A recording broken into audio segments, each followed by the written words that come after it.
Okey, Assalamualaikum. Salam sejahtera, salam kuasa ketiga, ya. So, jika audio jelas, boleh tolong maklumkan kepada saya, share ramai-ramai dan sertai Telegram saya, Regi Jesse Ritaudin.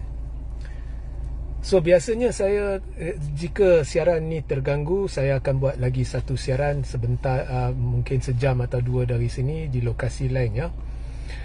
So, biasanya kalau ada soalan penonton ke soalan peribadi siapa-siapa ke, saya akan tunggu sampai petang, saya akan buat. Tapi yang ini saya nak jawab secepat mungkin, ya. Okey. So, actually awal pagi tadilah, lebih kurang pukul 1 lebih ke 2 kan. Saya ada buat satu live menarik. Anda scroll ke bawah jika anda belum tonton, dan anda tonton ni live itu. Saya sebenarnya menjawab satu soalan yang telah diajukan bukan kepada saya, tetapi menerusi satu penulisan yang dibawa oleh Bebas News. Penulisan seorang yang menceburi politik dulu. Masa zaman Tun, dia pernah ada jawatan dalam pentadbiran Tun. Kemudian dia pernah menjadi setiausaha kepada Tun Musa Hitam, ya. So dia ni kira orang lama jugalah. So dia membuat satu penulisan dan saya telah dalam bentuk soalan. Dan ada 10-11 poin kan, yang menggambarkan akan berlaku konflik kaum. Ya. Tapi yang dia petik ni, walaupun dia tak sebut, yang dia petik ni banyaknya sebenarnya adalah kumpulan-kumpulan penyokong Perikatan Nasional.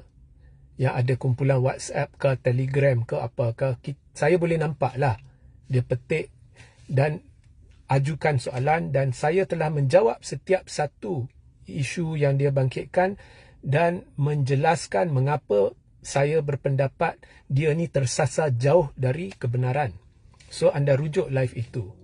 Mungkin ada pihak yang pentaksub akan terasa ke tidak ke terpulang, tetapi saya ikhlas dan saya tidak simpan, dan saya telah menjawab soalan dia. Now, di dalam menjawab soalan dia, saya membangkitkan, ya, isu perkauman yang wujud. Okey, DAP keluarkan kata-kata beracun, itu betul dalam 2 tahun ini. Saya antara yang lantang, yang anda semua dah bersama saya, yang saya lantang utarakan bila ianya terjadi. Tapi saya tak ratib. Saya jenis tak ratib. Bila benda tu terjadi, saya ulas. Lepas tu, saya tidak akan ratib, melainkan ada keperluan dalam satu insiden baru. Dan saya akan kata, yang itu tak disiasat, yang tu tak diambil tindakan, ini terjadi. Atau contohnya, jika seorang pemimpin PAS ke Perikatan keluarkan kata ekstrim, dia diambil tindakan, saya akan beritahu, yang ni diambil tindakan, yang tu tak diambil tindakan. Selebihnya saya tidak ratib. Saya bukan jenis itu. Mengapa? Sebab tidak ada gunanya untuk meratib. Tetapi pokoknya DAP sudah banyak keluar kenyataan beracun. Okey, di sana sini, ya. Gelombang hijau akan robohkan tokong ke apa ke kuil ke, saya lupa. Kemudian pentas, anda rujuk live semalam. Tetapi PAS juga mengeluarkan kata-kata ekstrim dalam keadaan tertentu. Now, saya adalah pendukung perjuangan agama, bangsa dan negara. Itu saya tidak boleh kompromi. Tetapi saya bukannya jenis nak mainkan isu yang bukan isu, yang sudah disalah tafsir. Bukan hanya disalah tafsir, tetapi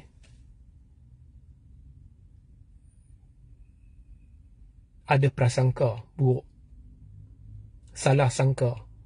Sebab isu tu dibawa dengan emosi, bukannya akal, iaitu isu bendera. Anda rujuk juga live itu. So anda setuju ke tidak, jangan buat keputusan dalam live ini. Anda rujuk live itu, tengok puas-puas, baru buat keputusan.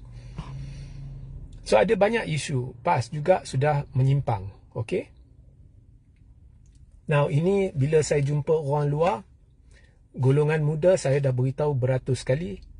Mereka ni pun beritahu, mereka sokong perikatan, tetapi yang lebih intelek, yang lebih terbuka, golongan muda ni, especially in their 20s, mereka akan beritahu ialah DAP keluarkan kata beracun, tapi PAS pun kadang-kadang keluarkan kata-kata ekstrim dan sebagainya. Ini pandangan mereka. Tetapi kebelakangan ini sampai Pak Haji pun ada komen benda-benda ni, itu perkembangan yang mengejutkan saya. Sebenarnya apa perjuangannya? Hala tujunya mana? Okey, PRU16 boleh ke menang? Boleh ke tanpa undi Cina? Ya, mereka setuju dengan saya. Pak Haji ni. Ini yang saya terkejut. Anyway, dua-dua belah ni ada baik buruk dia. Cuma sekarang DAP kerajaan, jadi DAP kebal sikit. Bila PAS keluarkan kata-kata ekstrim, jangan beritahu saya mereka tak keluarkan kata-kata ekstrim. Ya, dan membawa isu yang sebenarnya dah tersasar dari landasan, iaitu isu bendera yang saya dah ulas, anda rujuk ya. Saya tak nak beri sebab di sini saya kata mereka dah terpesong. So banyak isu dah saya perasan ya. Saya perasan ya. So dua-dua ada kebaikan dan kelemahan dia. Now bila saya kata PAS ni ada tak ambil langkah untuk berbincang ikut tuntutan Islam ya. Tuntutan Islam ni kita bukannya pergi melulu sampai tahap ekstrim. Kita mulakan dengan menghalusi dan menggunakan semua saluran yang mungkin, bermula dengan muzakarah dan berbincang. Saya beritahu, okey, jom kita bawa, ini ada konflik perkauman ni, benda ni. Okey, jom kita cari penyelesaian. Kita pergi ke meja perbincangan, kita bincang, bawa DAP. Ada tak buat dulu? Tak ada kan? Okey, contohnya bendera. Okey, saya ambil contoh bendera. Ada tak PAS buat sidang media? Okey, sekarang isu ni telah terjadi, nampaknya orang Melayu Islam ni gusar ya. Jadi sebagai pemimpin parti Islam, kami hendak tahu tahu selok-belok pucuk pangkal isu ni ya. Jadi kita nak tahu siapa sebenarnya yang bawa bendera. Ada tak ianya digalakkan oleh penganjur atau ianya hanya bertumpu kepada warga China? Dan ada tak bendera-bendera lain yang dibawa? Sebab tumpuan hanya kepada bendera China, sedangkan polis dah beritahu ada juga warga Thailand yang bawa bendera Thailand ke warga lain yang bawa bendera lain tu. Tak, walaupun polis dah dedahkan benda tu, tapi masih tumpuannya bendera China. Jadi ini bukan isu bendera lagi, ini isu China. Okey?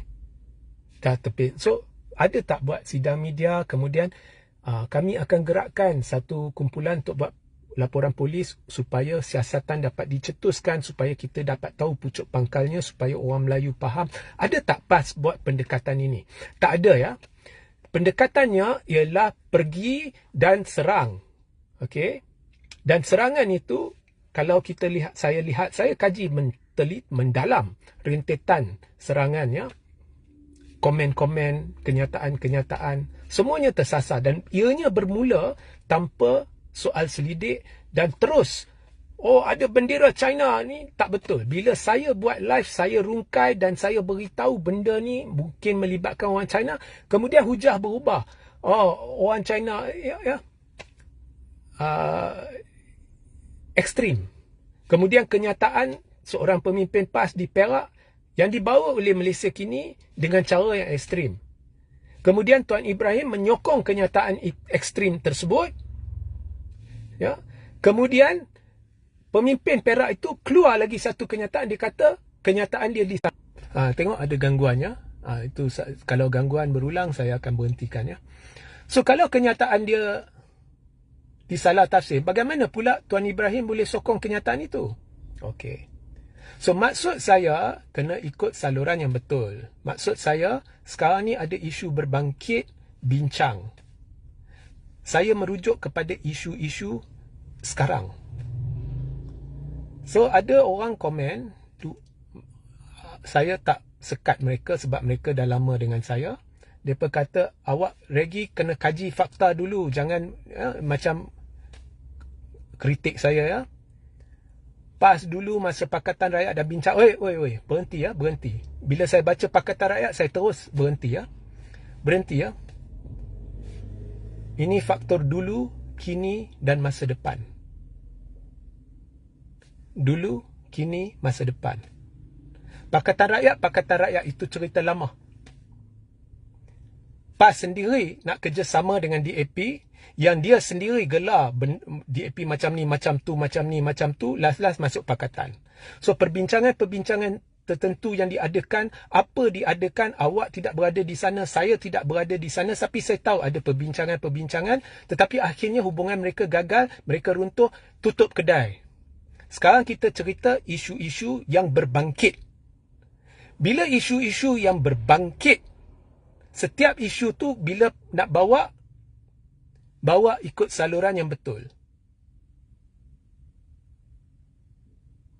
Dan menuju ke masa depan, bila ada isu-isu baru yang berbangkit di bawah pentadbiran baru dan sebagainya, dan ada rasa tidak puas hati di bawah pentadbiran baru ni, boleh bawa berbincang. Belum berbincang. Jangan cerita benda yang lama. Ya?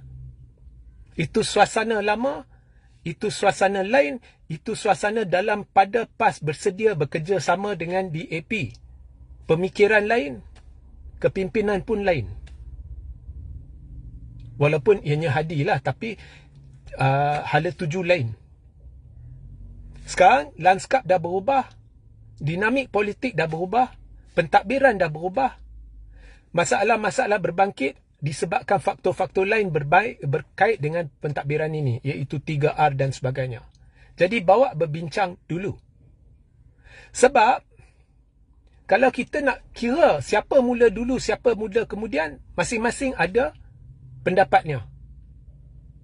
Dan cerita dia tak boleh habis, dan akan terus berlaku polemik perkauman itu tanpa usaha mana-mana pihak untuk selesaikan selain serang menyerang. Itu bukan tuntutan. Ya?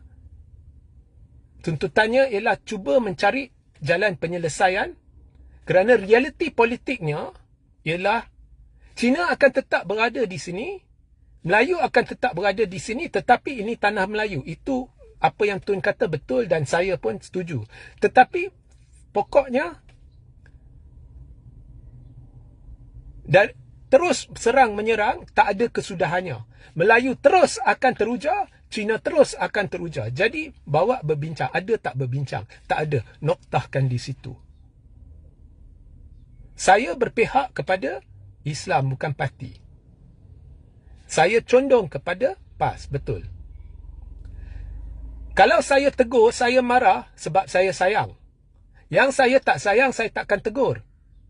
Tapi saya berani tegur sebab saya utamakan Islam. Dan tidak ada usaha perbincangan dan banyak perjuangan menyeleweng. Saya betul dalam hal ini. Saya tak mahu tahu cerita Pakatan Rakyat. Saya nak tahu sekarang dan masa depan. Ya? Awak kena clear benda ni, faham benda ni. Sekarang awak pergi rujuk live awal pagi tadi, live sebelum ini. Ya? Kalau tak berbincang, perjuangan akan dikawal emosi. Bila dikawal emosi, jadi benda merepek dan merapu seperti hujah-hujah yang dibawa untuk isu bendera. Now, isu bendera ni saya bukan kata perjuangannya merapu terus, tak. Tetapi apa yang kalau kita lihat banyak benda yang diperkatakan, ianya tidak ada fokus kepada isu sebenar dan tidak dilakukan dengan cara baik dan cara betul. Iaitu bukan serang, melulu, keluar kenyataan ini, kenyataan itu seperti yang dikeluarkan oleh pemimpin PAS pusat, kemudian Tuan Ibrahim sokong. Bukan itu caranya. Ianya adalah untuk mendapatkan fakta. Dan bila polis dah mula siasat, kita tunggu dan kita tuntut hasil siasatan itu. Ya? Kalau Dr. Akmal nak buat benda apa, biar dia buat. Itu bukan hal kita. Dia nak buat kenyataan berapi, buat. Kita tunjuk cara yang betul, cara yang bertamadun, cara yang matang. Dan sekali lagi saya ulang, itu bukannya isu. Ada banyak isu. Contohnya, siapa dia PAS, siapa dia bersatu. Dari sudut dasar, penampilan dasar kepada umat Islam. Apakah hala tuju? Apakah penyelesaian yang akan dibawa oleh perikatan jika dia jadi kerajaan? Bukan main serang, serang, serang. Orang Melayu sentiasa akan teraib jika hala tujunya ialah serang tanpa cuba adakan perbincangan. Serang, serang, serang. Maknanya hidup dalam suasana nak berperang sahaja, tidak mencari penyelesaian. Maka sampai bila-bila takkan ada penyelesaian. Sama macam Tun. Tun dulu benci DAP. Tapi bila sampai masanya, dia melihat ke hadapan, dia berkawan dengan DAP untuk tumbangkan Barisan Nasional. Ramai di antara kawan ni semua penyokong Tun. Tapi kawan tak faham cara pemikiran Tun. Korang kena belajar cara berfikir Tun, baru korang akan faham politik dulu, kini dan menuju ke hadapan. Kalau korang tak faham itu, atau faham pemikiran Tun, korang tak akan faham benda ni. Sebab itu saya kata, saya mendukung prinsip perjuangan Tun. Tapi saya tak taksub siapa-siapa. Ya? Sekarang anda pergi rujuk live itu, baru komen. Ya? Sehingga kita berjumpa di lain masa. Assalamualaikum, salam sejahtera, salam kuasa ketiga.